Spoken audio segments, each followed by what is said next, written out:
In Baltimore, there has been a long tradition of men who could put the ball in the end zone. And last week, a lot of those men, like jogging back Tom Matty, were on hand in Memorial Stadium for a trip down memory lane as the Colts held an old-timers reunion.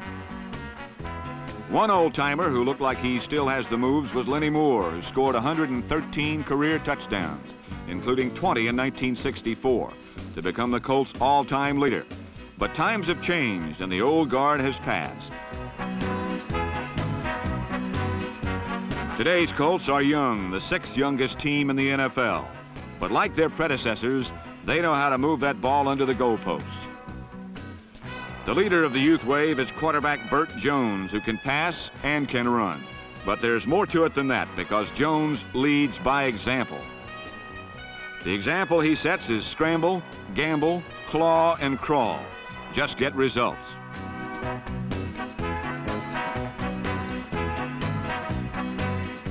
It's a style teammates like number 26, Lydell Mitchell, have adopted to the utmost. And last week, the New York Jets stood hopelessly by as Jones, Mitchell, and company swamped them 52-19. The 52 points was the most registered by a Baltimore team since 1964, the year Lenny Moore set his record.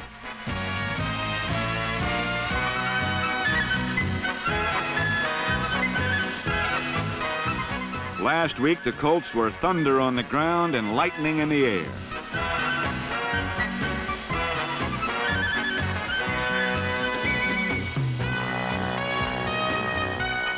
This 90-yard Burt Jones to Roger Carr hookup broke a Colt record for the longest pass play. The old record was 89 yards, held jointly by Carr and Jones, who did it 2 weeks ago, and John Unitas and John Mackey, who did it in 1966. So the vibrant young Colts are in awesome company and breaking some heady records already.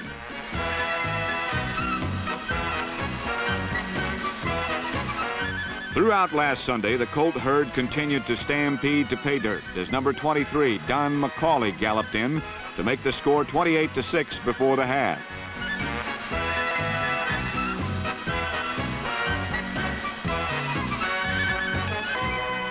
There is no doubt that the Jets are in serious trouble, and flashes of brilliance like this Joe Namath to Ed Bell pass are increasingly rare.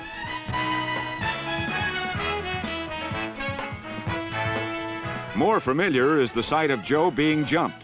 He's been sacked 25 times this year already. This time by a Colt defense whose 36 sacks leads the NFL.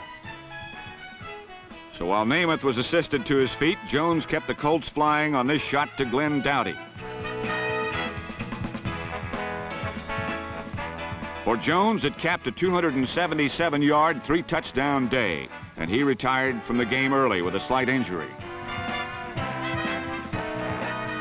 But Baltimore kept right on rolling as Marty Domrace brought home the points, which put the Colts on top as the NFL scoring leaders.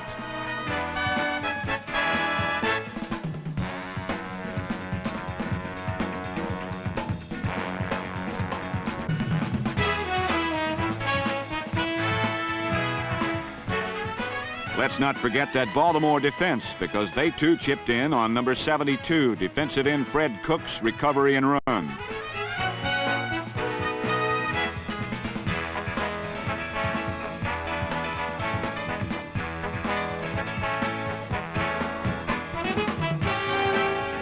Baltimore's record now stands at 5-4, and their defense is rapidly catching up to the offense in terms of efficiency. So maybe those Miami Dolphins better keep a wary eye.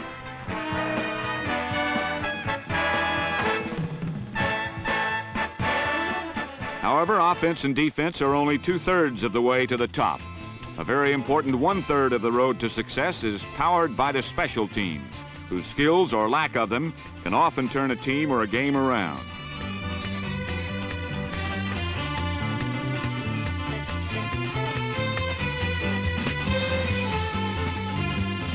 There is little doubt that the men of the special teams are special men. They appear in crucial situations rife with tension